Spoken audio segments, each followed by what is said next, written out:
I wish we could go back to the old days where you just got all your stuff from one company and it was called cable TV. Wouldn't that be funny? Ha ha ha. You hated it. Everyone hated that model. Everyone who says we should go back to that model either was not alive or was not paying their bill back when that model existed. They get paid for CNBC and MS Now and whatever else, regardless of whether anybody watches it. Yes. And this is maybe the greatest business model in history, right? Like we're just doing the same. We're just doing the podcast for each other at this point. I love it. Hello, and welcome to Decoder. I'm Nilay Patel, editor-in-chief of The Verge, and Decoder is my show about big ideas and other problems. Today, I'm talking with Peter Kafka, who is chief correspondent at Business Insider and host of Channels, a podcast about the media industry. It's a big week for the media industry. Comcast just announced that it's splitting itself up into the Comcast broadband company and the NBCUniversal entertainment company. That comes after the media giant spun out its cable assets like CNBC and MS Now into a new company called Versant earlier this year. A quick note before we start, by the way. Longtime Verge fans know we've been disclosing that Comcast NBCUniversal was an investor in our parent company, Vox Media, for years now. That's all come to an end. Not only did that investment spin out with Versant, but Vox Media itself is splitting in two. And that Versant stake now lives inside of a shell company that is part of a joint venture with the Penske Media Corporation called PMX. And PMX technically does not exist yet. It is all very complicated, and I promise I will sort out a simpler disclosure when all of these deals close. But for now, the upshot is the same as ever. None of these companies have ever told us what to do or say in our reporting, and we wouldn't let them if they tried. Which is good, because Peter and I have a lot to say about Comcast. He and I have been covering media and telecom as friends, peers, and competitors for years now, and Comcast was the biggest bet on the idea that combining media assets like NBC with access and distribution like Comcast broadband network would somehow pay off. This idea, which you'll hear us loosely call content plus pipes, is irresistible to media and telecom people. They cannot stay away from it. AT&T tried content and pipes when it bought Time Warner. Verizon tried content and pipes when it bought AOL and Yahoo. Hell, AOL itself tried content and pipes when it bought Time Warner in the early 2000s. You might notice a trend here. All of these deals ended in disaster. But Comcast managed to hold it together with NBCU for 15 years, even though it could never quite explain what value there was in putting the content near the pipes. This is a good one. As you'll hear, Peter and I really like talking to each other about this stuff. Okay, Peter Kafka on the Comcast split. Here we go. Peter Kafka, you're the chief correspondent for Business Insider, as well as the host of the excellent media industry podcast Channels. Welcome to Decoder. Thank you, Nilay. Thank you for having me. I have to say Channels is excellent because I was just on it. That's how I know it's good. That was an excellent episode. Yeah, and so we're trading it back. But I'm really excited to talk to you about what's going on with Comcast, because it feels like you and I have spent our careers weaving in and out of covering Comcast around each other. You especially. Turns out we were stupid. We should have just slept for the last 15 years and woken up, and then nothing would have changed. One of my favorite moments of all of the weaving back and forth was, it wasn't Comcast specifically, but you had Reed Hastings on stage at an All Things D or a Code conference, and you asked him about net neutrality, which we will come to in the course of this conversation. And he was like, yeah, it's over. We're big enough. It doesn't matter anymore. And that's... In many ways, this was a pivotal moment in the history of internet and content, because what he was saying was that he had reached enough scale so that the distributors, the power now had to come to his terms. And if you look back, I think you can trace almost everything that's happened to that moment. Netflix announcing to you that they were big enough that everyone had to deal with them. Yeah. I mean, it's funny because I always think of that as a classic, like, oh, nerds or people who care about this thing that we said we cared about, that's fine. We've just moved on because there was a huge part of the internet or internet culture that was just despondent about the fact that Netflix had been their sword carrier for this stuff and that they were done carrying swords. Shield carrier? Shield? There's both. They had a sword and a shield. But you've nailed it. I mean, and we'll get into it, but I think Netflix is the great example of why this convergence dream that Comcast, among many others, chased is not material for 2026, and they're finally acknowledging that. Yeah, everyone had to go to Netflix because Netflix had built enough audience. And I think that's where you can begin this conversation. It might be where you can end it, right? The Comcast is going to break itself up into a content arm and a broadband arm, and maybe those two companies will work together and maybe they won't. But there's just a moment that I think you can point to and say, oh, this was inevitable. It was inevitable that the dream of the giant multinational conglomerate would have to unbundle itself. And I feel like we're in a time of great unbundling right now. Yeah, this is a classic cliche. The media bundles and rebundles. We're in the unbundling part of the pendulum shift. I'm sure at some point we'll move back to, hey, wouldn't it be great if we bundled? But yeah, I mean, the great thing is the bankers and lawyers remain undefeated because they get paid no matter what. For every you do a transaction, it makes no sense. You get paid to undo the transaction. Every time anyone says that to me, I'm like, why did I quit being a lawyer to be a journalist? Yeah, I could have been getting paid on every one of these deals. Let's start at the very start. I jumped way into the weeds because it is true you and I have covered Comcast together and around each other for so long. But let's just start at the start here. Comcast announced they're splitting itself up. At a high level, what's happening here? So Comcast started splitting itself up earlier this year. It spun out what is now called Versant. That's their collection of cable networks that no one wants. And they split that off, and that was pure financial engineering. That was, hey, maybe if we get rid of this thing, this declining asset, Wall Street will value us more, because their stock really has been sort of mired for many, many years. That did not move the stock. Cut to last week, they announced, okay, we'll split ourselves up even more.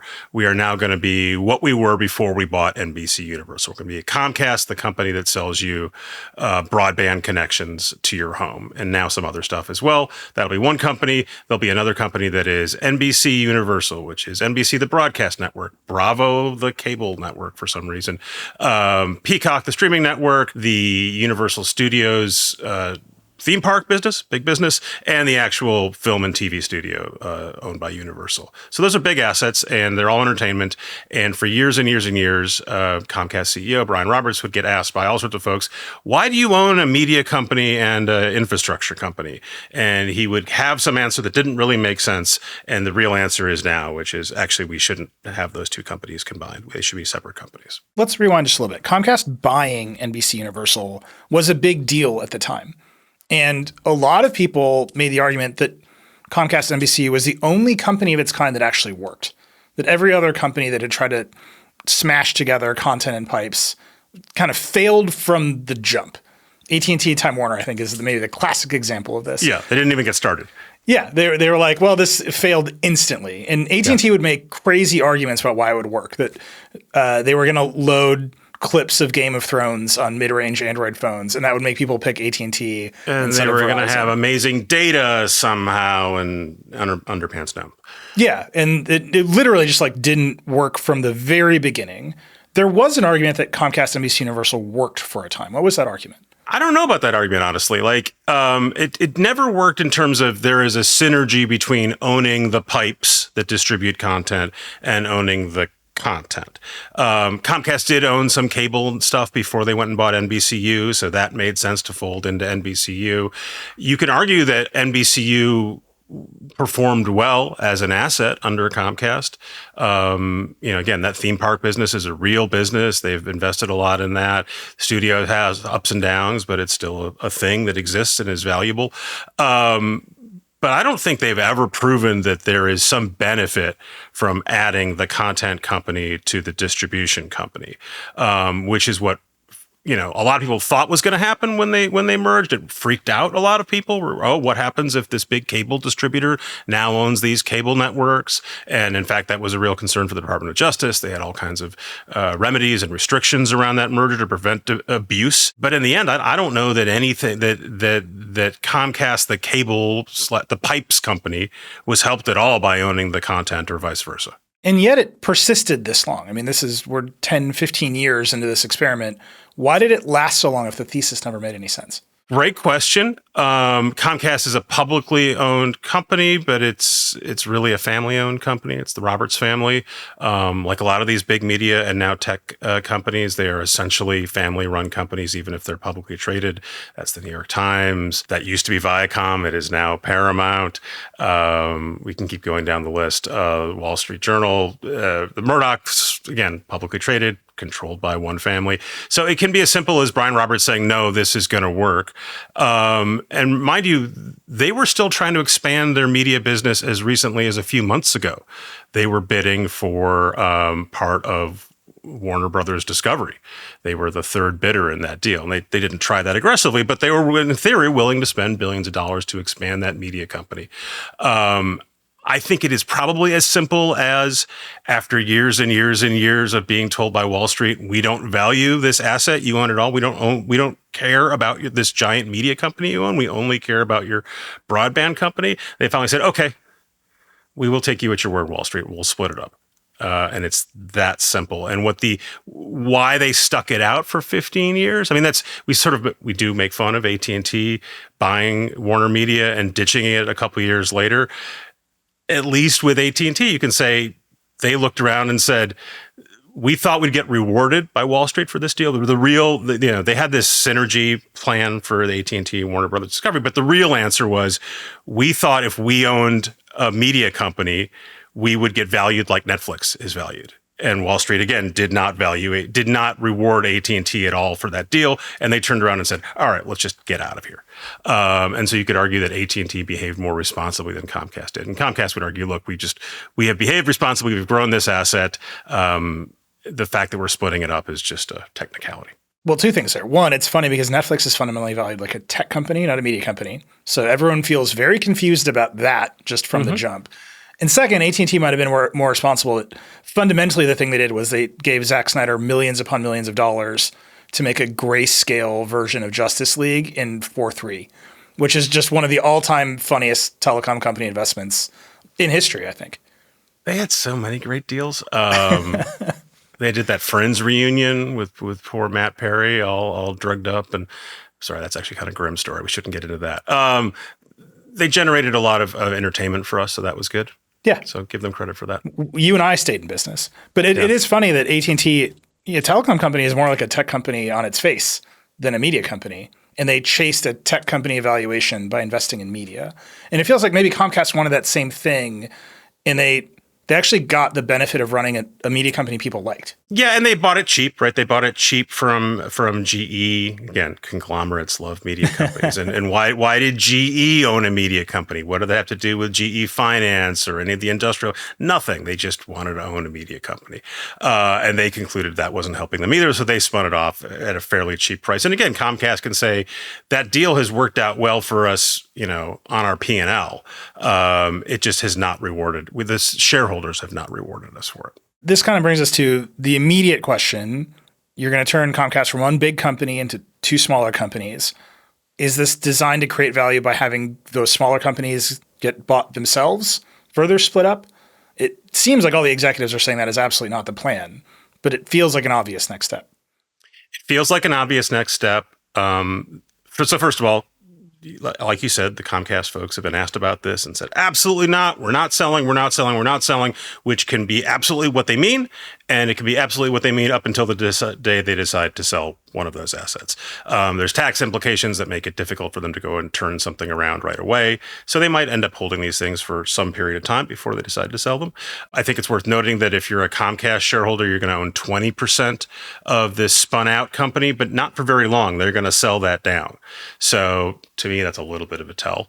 But the main reason it flashed in my mind that this will be an M&A event is when Warner Brothers Discovery was trying to financially engineer its way out of the mess it had made with its AT&T deal. They were going to split their company up into the good company, which was the HBO and the studio and the cable assets.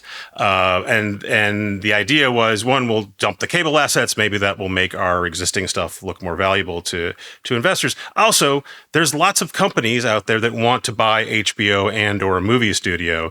There are no companies out there that want to buy HBO, Warner Brothers, and a bunch of declining cable networks. Turns out they were wrong. There was Paramount. But the idea was they were splitting these things up to make them more sellable, to make them more attractive for sale.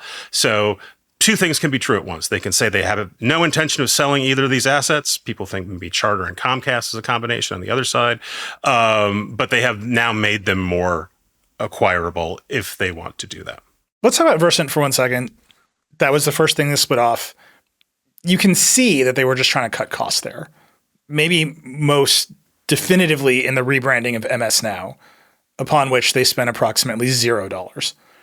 right? Like the graphics package from that is straight out of Microsoft Paint. Like zero effort was put towards rebranding MS Now. This thing is just. I will take your word for it because I cannot tell you I'm familiar with the graphics package of MS See, Now. this is the reason they didn't spend any money on it. CNBC did a little bit better. They kept the NBC in the name because that's just a household brand. That might be the biggest piece of that puzzle is that CNBC is still doing well.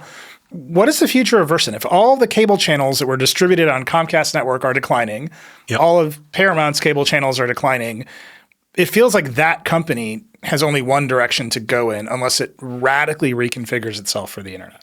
That's what it seems like to me and anyone else from the outside. They go, if you thought the stuff was valuable, you would have kept it. Comcast has two responses to that. One is, hey, if we really thought this was a piece of shit, we would have loaded it up with a bunch of debt, like AT&T did with Warner Brothers, which then prevented Warner Brothers from ever doing anything else after that. And we have not done that. That is true. If they really wanted to really just make that a garbage disposal of a company, they could have done that. And then I had Mark Lazarus, the CEO of Versant, on. He is aware that his cable assets are declining, and his goal is to build them up with something else, to take things that are declining, but they still throw off a lot of money. Throw off less money each year. But the idea is while that stuff is still making money, can we go and find other things that will generate more revenue for us? You and I have been covering Comcast forever. The main thing I've done forever is watch old media companies try to struggle with new technology. And even when they can see the future, because some of them can't see the future, but eventually they all can sort of see the future. Okay, we know the future's over there. The existing business we have is over here. We have to keep running that business or we can't get to the new thing. And they usually get screwed. They usually can't figure out how to go to the new place while staying in the old place because that would require some kind of time travel, right? Or a foot in each canoe is the easier metaphor. So that is what Versant is trying to do. We have this existing, declining, but profitable business. What can we turn that into?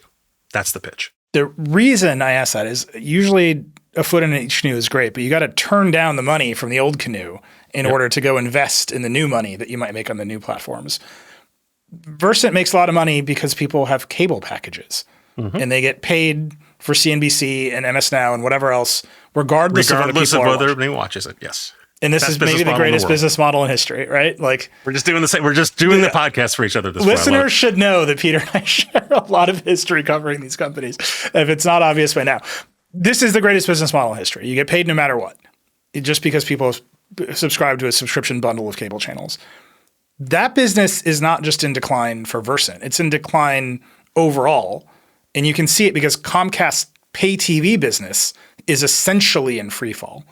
This is what's called cord cutting, and it is just happening every single month at massive rates. I think they're at maybe 50% of their peak in 2008. They're like under 10 million pay TV subs. There's a lot of reporting that suggests YouTube TV is now bigger, which is wild considering how expensive YouTube TV is. If YouTube TV is not bigger now, it will be in a year or two. It will be the biggest pay TV company in America. Is there any way out of that beyond just cutting bait? Because it feels like Comcast splitting off its access division, its broadband and pay TV division, is a sign that that business is going away somehow or getting smaller somehow. And then Versant is tied to the economics of the pay TV business unless it can reinvent itself. All the cable channels are tied to the economics of the pay TV business. So you want to talk about Versant or you want to talk about Comcast, the broadband company?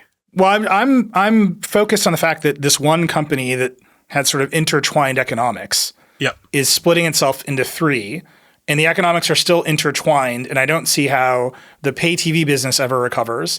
And if the pay TV business never recovers, the cable business at Versant can't ever recover. And so everyone has to pivot away from their core businesses. Yeah, Versant needs to be Versant can't be in you're buying a package of MS Now and CNBC and the Golf Channel from us in 5 years, right? They know that. I mean, they might still have a segment of that, just like AOL still had a dial-up business for years.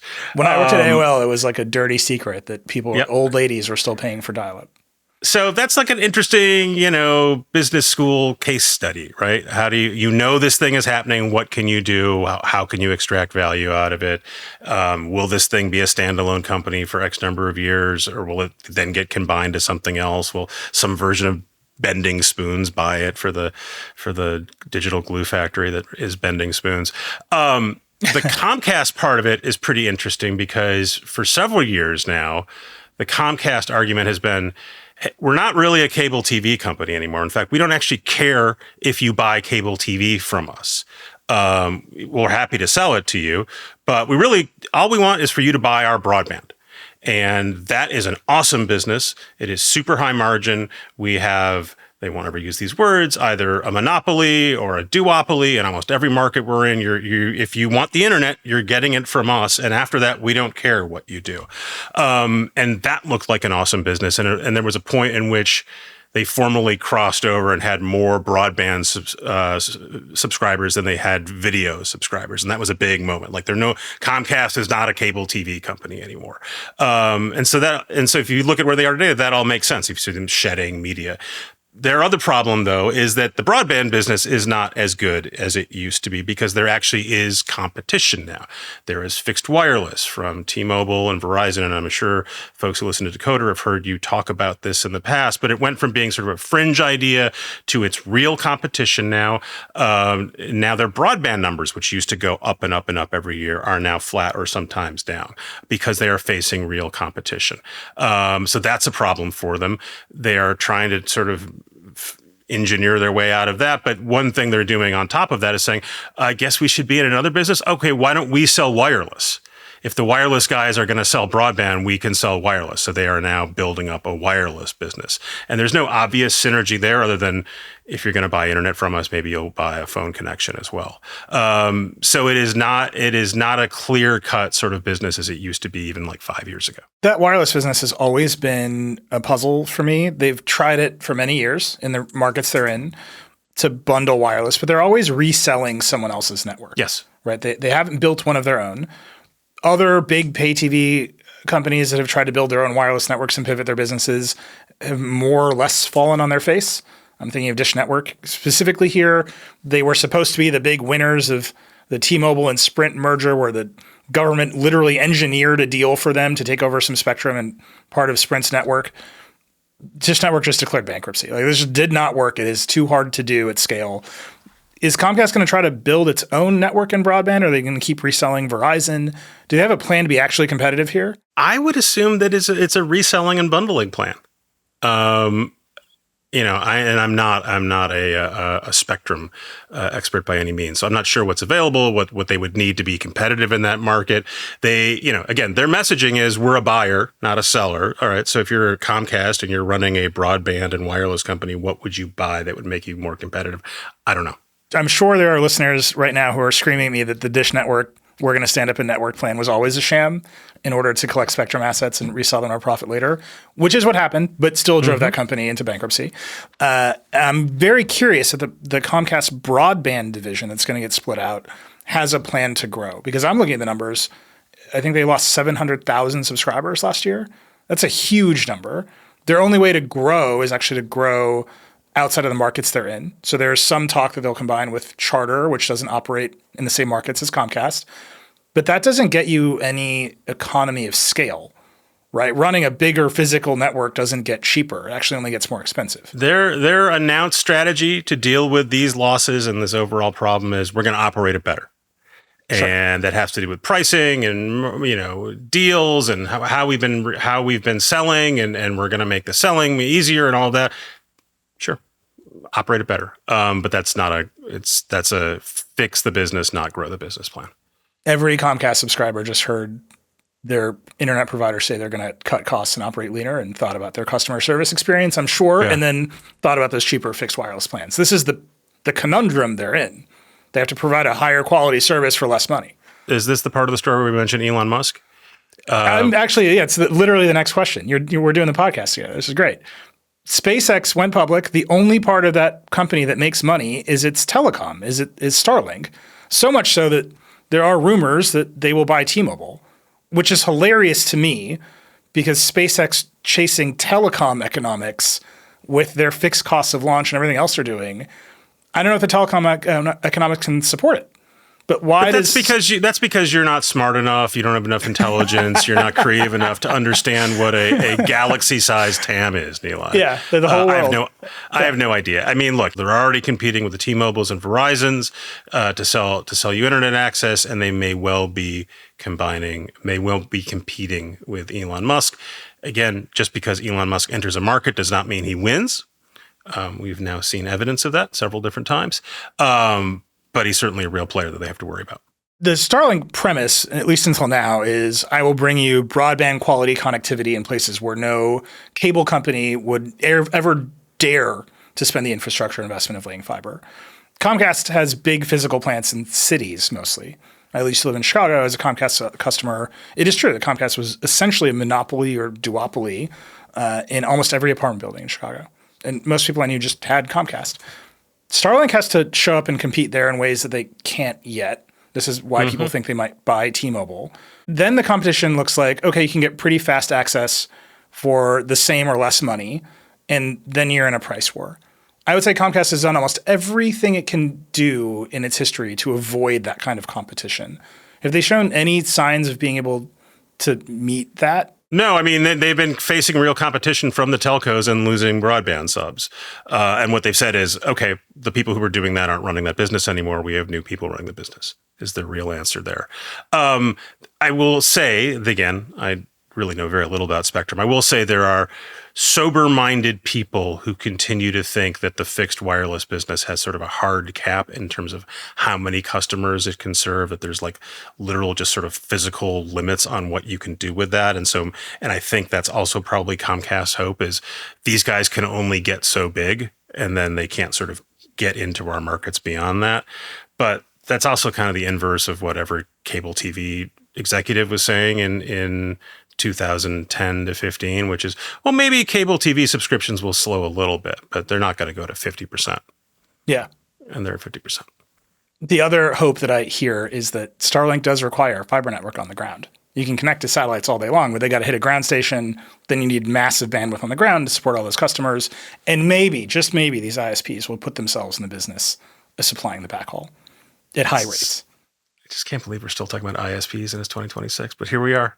The whole world runs on these things, man. It was inevitable that you and I would have this conversation. You thought this was boring when I was obsessed with it in like 2011. It was funny. I did a 8-part narrative podcast about Netflix. For the Vox Media Podcast Network several years ago, and I was like, "Oh, I've been following this company forever, and I know the beats of it, and I know what's important. And we're definitely going to spend one episode talking about Netflix's efforts to sort of." Netflix's huge fight with Comcast, the one you brought up at the beginning, and how crucial it was for them to figure out how to move bits around the internet more effectively and who was going to control how those bits were gated, et cetera. And this is nerdy stuff, but it was core to the company. And I would tell my colleagues about this, and they all just gave me a blank look. And no matter how many times I tried to retell the story, they gave me a blank look. My point is, no one in my world wants to hear about Comcast fighting Netflix over the future of the internet. But it was a big deal, like you referenced. What, 2010 to 2015? It was like a 5-year, and they were angry. Those guys were at each other. Now they're business partners. But it seemed at the time that this was an existential problem for both of them. Who was going to control those pipes? Was there going to be a toll booth for the data that moved through those pipes? And the answer is, Well, all right, so this does interest me. Here we go. This is, if you're listening to this has been Peter and I debating whether or not this is important or interesting for over a decade. So here's my argument for why it's important and interesting. If you're a Decoder listener, you had to know this was coming. The fight was whether Comcast and the other internet providers could turn internet access into cable TV, whether they could recapitulate that business model, which we have both agreed is the greatest business model in the history of the world. AT&T tried to do it. Comcast tried to do it. Literally every ISP tried to do it. AOL maybe did it the best, and that's why they bought Time Warner, right? You bought access from AOL over a phone line. You opened the AOL app, and it showed you content. And the idea that they could put economics around that content and preference their own was the heart of AOL's entire purchase of Time Warner. Failed disastrously, I think we should note, but that was their argument. The argument for Comcast, AT&T, whoever else, to buy content and put it on their pipes was that they would charge everyone else to reach you, the consumer, and give you their stuff for free. And then the economics of their stuff would increase in some way. Or in the most hopeful scenario, you would pick Comcast as your ISP because they had NBC and they would keep NBC away from Verizon, or make NBC so expensive to access on Verizon that when the Olympics came around, it was cheaper for you to switch to Comcast than to pay the rates on Verizon. Or maybe more simply, they would just say, Netflix, you have this great service. It only works if people can get on the internet. So you're just going to pay us a little vig for each connection. And that would get passed on to the consumer. Yes. Right. And so like your rates as a customer of the internet would vary in spectacular ways depending on who your ISP was. And this was the fear. And I think the reason in 2010, 2011, it was like an outrageous fear was that all of the internet platform startups realized that this was an existential threat to them. This is why Alexis Ohanian, who's the co-founder of Reddit, styled himself as the mayor of the internet and like toured around the country on a bus being like, we have to have net neutrality because if they can throttle Reddit, I won't be able to pay that vig. Mm-hmm. And it's the ISPs who will determine what platforms succeed or fail. The moment I'm talking about when Reed Hastings said to you, we're big enough so that net neutrality doesn't matter anymore. One, I think we all saw that it was over. But the reason I'm saying I knew then it was over for the ISPs and their media dreams was that consumers had picked Netflix and they would not tolerate the fee. So Netflix had enough leverage to say, no, our content is going to be on your networks, whether or not you want it to be. And everyone else could just piggyback on Netflix and say, nope, YouTube has the same arrangement. If you have an AT&T network or a Comcast network, you charge your customers a fee and then you charge them more to access the things they want. That won't work. And this was the argument. It's the argument from all the FCC people. It's the argument from the Verizon executives who've been on the show. Ultimately came to nothing because the market demanded net neutrality. If you would ask a telco person about this during this entire time, and they go, point out one time where this has happened, where we have so many times successfully extorted someone into paying us more for their for access to our pipes. I think honestly, this was much more of a fight with the cable networks who wanted distribution. This is Bloomberg versus Comcast. Was a long running fight about what kind of carriage Bloomberg could get on Comcast owned pipes, and I think. For the remaining companies that still have cable TV networks, that still was a big deal, right? Your cable TV network has zero utility if you can't get it if you can't deliver it to someone's TV, and that was a real problem. Although as I'm saying that, none of that matters now because you can just distribute it via a digital service provider. But yeah, that was I think net neutrality mattered much more to the cable TV nets than it ever did to an internet company. Well, I think the internet companies all needed it to matter. They needed it to not be there so they could preference their own content. This is the argument that I'm making. If Comcast had a Peacock and watching Peacock was free and watching Netflix incurred some additional charge, I think we all understand how Comcast customers would probably watch more Peacock today than they do. But they weren't allowed to do this. First, because they all insist the market wouldn't let them. Mm-hmm. But secondly, maybe more importantly, that big, complicated Comcast NBCU merger agreement, the regulator said you can't do that for some long period of time. So they weren't allowed to achieve their vision. AT&T tried this in weird ways. There was a time when HBO Max didn't hit the data cap for AT&T subscribers, and they got real spiky when I asked them about it. Mm-hmm. And then they turned it off because they realized that they didn't want that fight, and it didn't matter because no one was using their AT&T phones to watch HBO Max anyway. There's something here where it could have played out differently, right? Where the self-preferencing of the networks for their own content might have actually worked. I look back and I look at every attempt from every company to make you watch something you don't want to watch, as opposed to pay for something you don't want to pay for. That's different. Yeah. That's the cable bundle. We agree. Best business model ever. But get you to watch the thing that you don't want to watch on a service you didn't want to watch.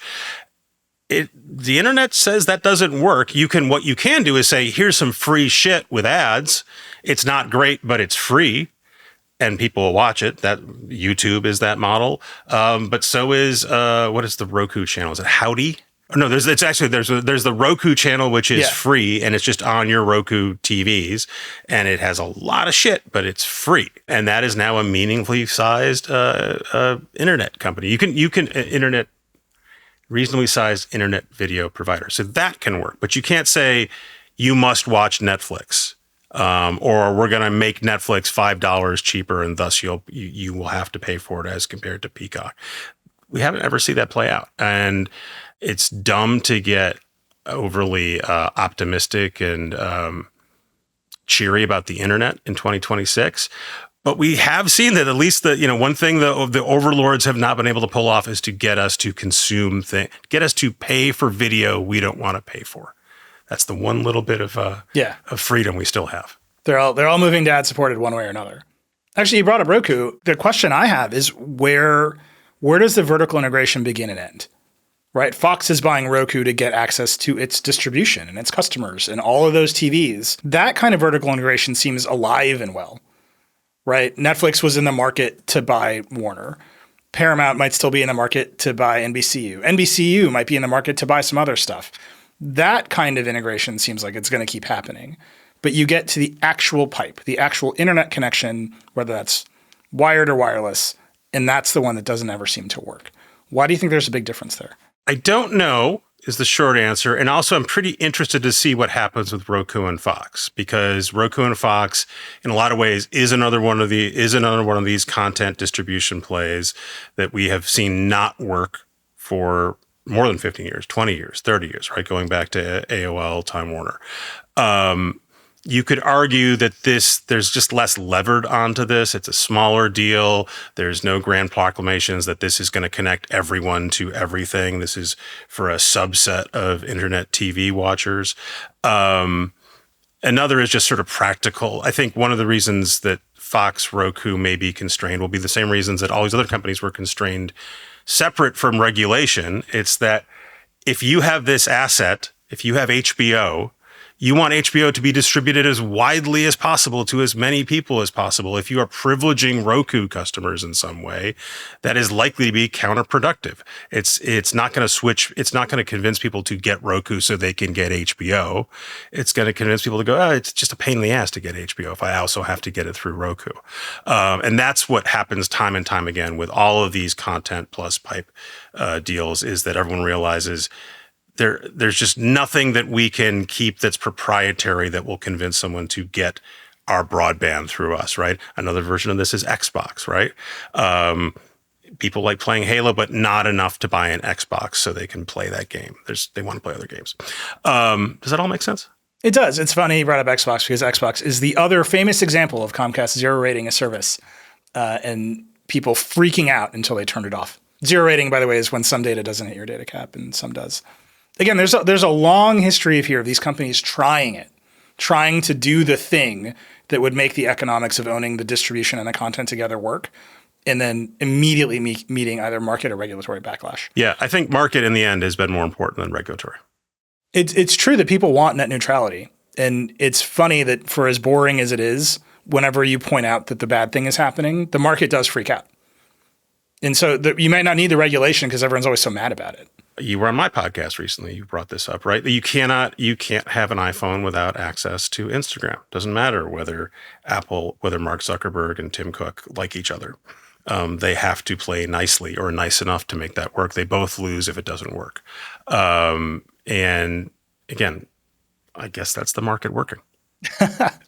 It's funny. You ask most cable subscribers or broadband subscribers, is this market working? Are you getting faster speeds for less money? And I think most of them would say no. But in very specific ways, it is competitive. What's also hilarious is and people say this on the internet, but they say it in real life too now. I wish we could go back to the old days where you just got all your stuff from one company. It was called cable. Wouldn't that be funny? Ha, ha, ha. I'm like, yes, it'd be funny. And you hated it. Everyone fucking hated that model.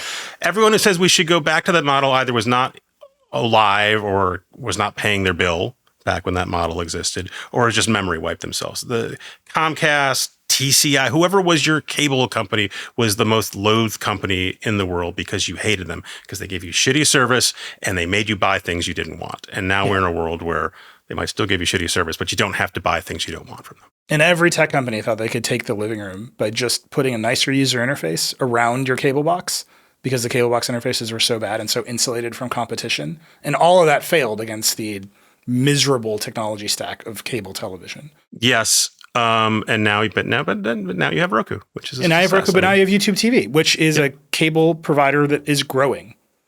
And I think it's because it is everywhere. I think it's because it's on your phone and on your TV and all of the other places without that second push to subscribe to some physical connectivity. It works great on your phone.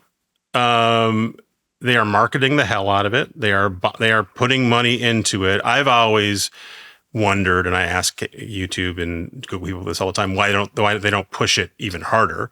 They are essentially selling you the same cable TV package at the same price as everyone else. Why not sell the same cable TV package at half the price?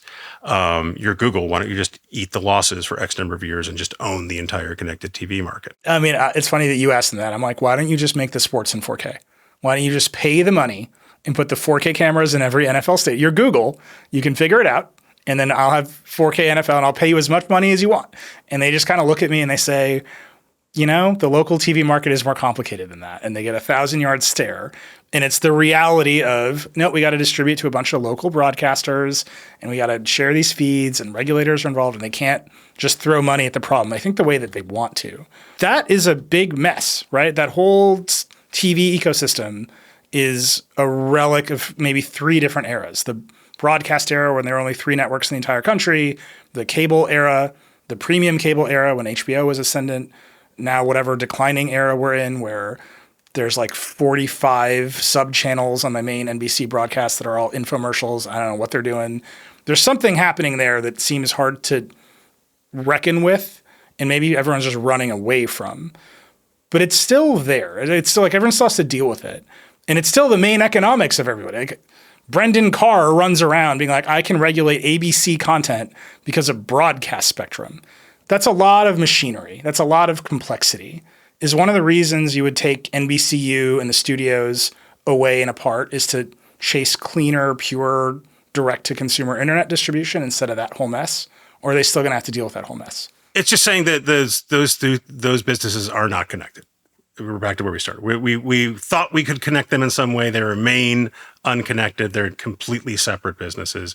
And again, the real answer is we think maybe our stock will go up if we get rid of this thing that is dragging our stock down. Or more optimistically, we got no value for this media company right now.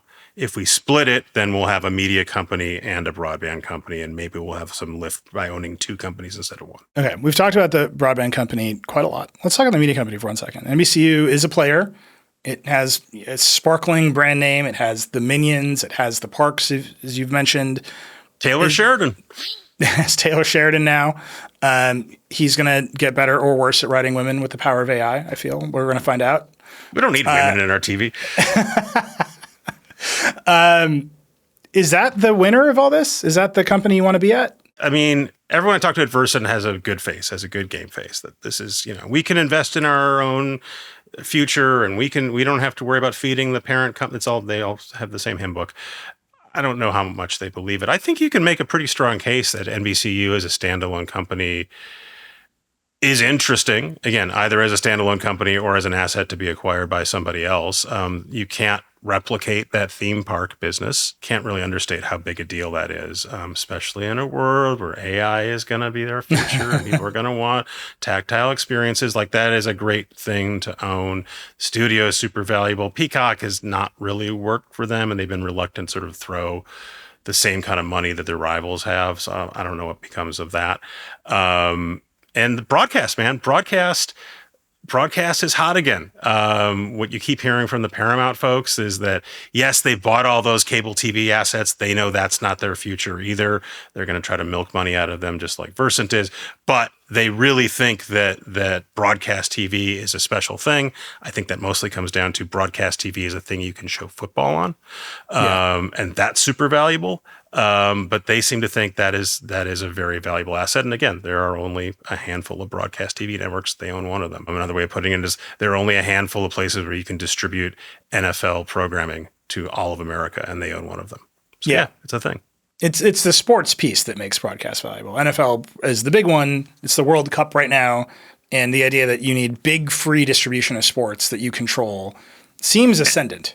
And really the NFL, right? Like, I mean, CBS and Fox in particular kind of only exist or their primary reason to exist is to distribute football. Like Fox basically doesn't have any other programming. They have some reality shows, and then they have football. That's what they do now. It's funny, I was watching the World Cup on Fox One yesterday, which is their big streaming app. They're very proud of it. It's their new platform. You have to either pay for it or log into it with a cable provider. And I was watching it. I did what I think everyone does. I opened TikTok on my phone to be distracted from the thing I was ostensibly watching. And the first thing I got was an official Fox TikTok account that was streaming the same game for free. And I thought the economics of this make no sense to me, right? You need to reach the young consumer on this platform for free. And who knows how you're monetizing this. Or you're going to make the old people pay to watch it on their TVs in your app, which they don't know how to download. And they have to go through some auth flow that is horrible. How does any of that work? Does that ever get reconciled?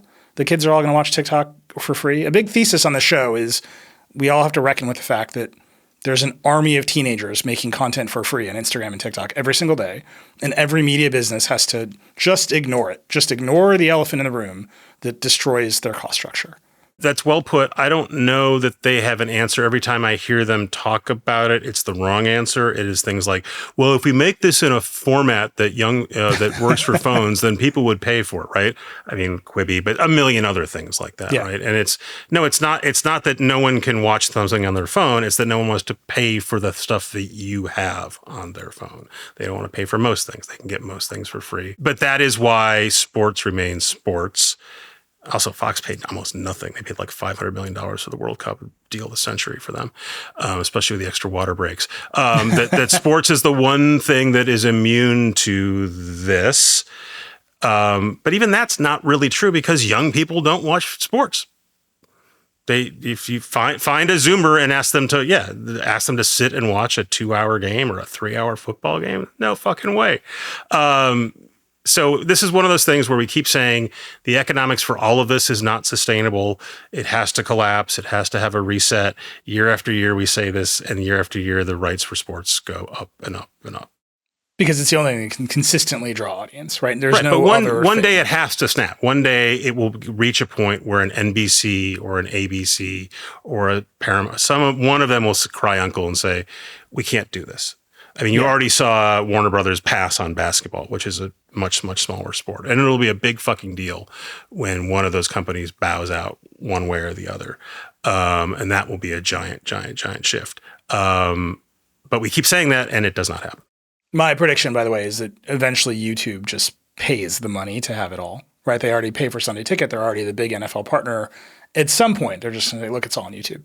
The whole thing. We're just going to take the whole thing. And then the NFL will have to reckon with the fact that there's nothing next to YouTube that can compete the way that CBS can compete with Fox, can compete with ABC. Yeah, I mean, the NFL is obviously religion and politics all wrapped up in one. And so I don't know how you ever get to a place where the United States government allows all of football to be only in one place. I think they want it distributed. So we'll see. There's already some noise about this. This is a different episode, but the Green Bay Packers are at the center of this noise. The economics of the Green Bay Packers are tied up in sports rights in the way that you're talking about. Could NBCU be a buyer? Could they buy a bunch of other stuff that's available? That's what they're saying. Could they get bigger? That is their argument, is we are a buyer, not a seller. That is their on the record, this is what we want to do. And then so you'd buy a bunch of studios and content and put it on I don't Peacock? know what you'd buy. I don't really know what you'd buy. There's a bunch of cable networks available. No one wants to buy those. Do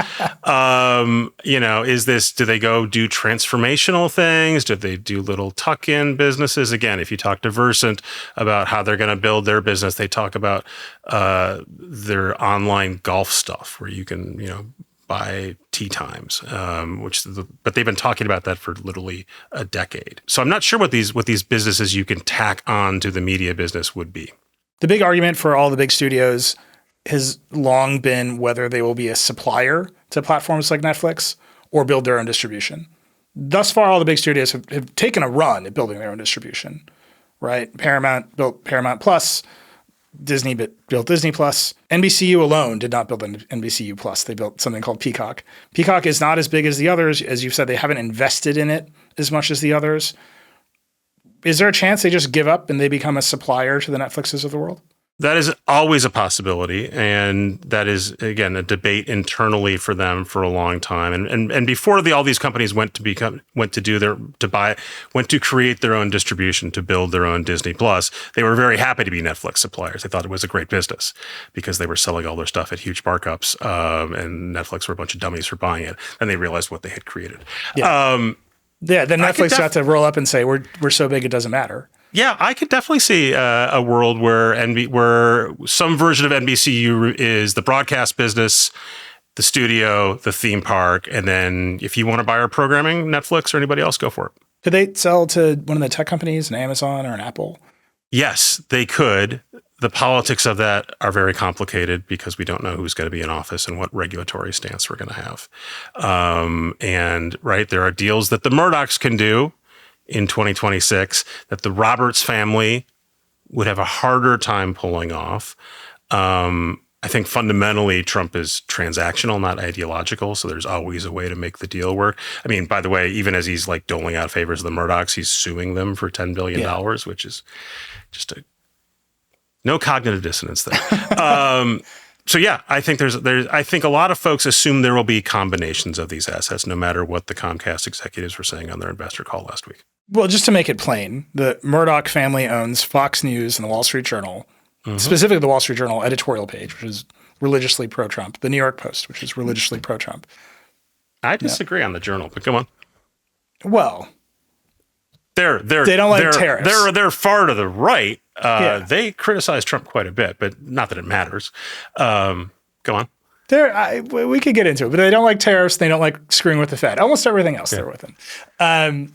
They came out in favor of birthright citizenship the other day. They noted that several of the soccer players were not born in America, and it's good that they get to play for America. All right, we can agree to disagree on the Wall Street Journal editorial page, but it's the Murdoch family. Everyone knows where they're generally politically aligned. The Roberts family ran MSNBC, MS Now. They're potentially politically aligned in a very different way. Is there a chance that all this split is so that they can do M&A without the stain of MSNBC or MS Now? It's definitely something I thought about.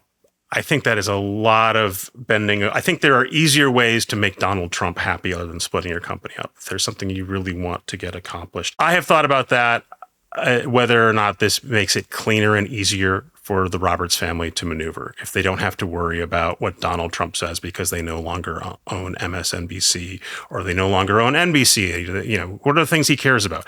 He thinks about things that are on broadcast television and cable television. So there's maybe a there, but I wonder if we're just doing 5G shows. At the end of the day, Comcast was the company that best executed this strategy, that you would have a big ISP and a big content arm and they would work together, and that has all come apart. I think it's come apart because of internet platforms at large, right? Meta exists, Instagram exists, YouTube exists. People are spending their time in different ways that have nothing to do with the economics of Hollywood. I was just at Cannes. Everyone is talking about creators at Cannes as though they were just invented yesterday because they're the future of marketing in some huge way. They're the future of audiences in some way. I spent more time listening to creators at Cannes talk about how they're spending more money making video than ever before. And I thought, we're just doing Hollywood again, right? But it's because the ad dollars are there to be directly integrated into the content they're putting on YouTube. Is this party just over for Hollywood? There's a part of me that says there's a whole generation of creators and creatives who came up in a different economic model. That model is ascendant, and it is the only model that works. And Sony, being a company that made huge IP and then monetized it by selling it to different TV providers around the world and had buildings full of accountants running audits on how many times the video was played on, NBC5 in Chicago. That's all over. Like, those economics are over, and maybe this just needs to be a clean break. Is there a way out? Is this split the way out, or is we're all just shuffling deck chairs? I mean, it's funny. Sony was supposed to be a synergy company too, right? Because they had this electronics company. And of course, there was never any synergy between Sony, the company that brought you the Walkman, and Sony that brought you Adam Sandler movies. Just none. They just happened to be owned by the same conglomerate. Hey, they use the Spider-Man font on the PS3. I don't know about the end of Hollywood stuff. I know about, we like to write narratives. It's a very exciting narrative. People who have a reason to pitch that narrative have a reason to pitch that narrative, and, obsessions and backrooms, and isn't this exciting? People are also going to see, they're also going to see The Odyssey from NBCUniversal. this summer, and that's a giant epic movie, right? There's going to be a new Spider-Man movie from Sony. That's a giant epic movie.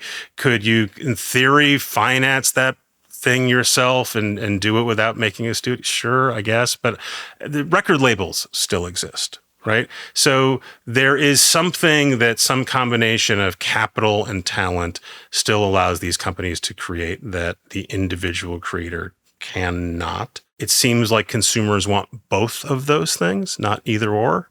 So I would assume they exist in some form, but I do think they get gutted quite a bit, right? It just makes it harder and harder if you are a giant Hollywood studio to justify the way you've been spending money, knowing that your competitors are now people who are spending next to nothing. As you report on all this, is there self-awareness from these media executives that these big bets didn't work and they need to try something else in different cost structures?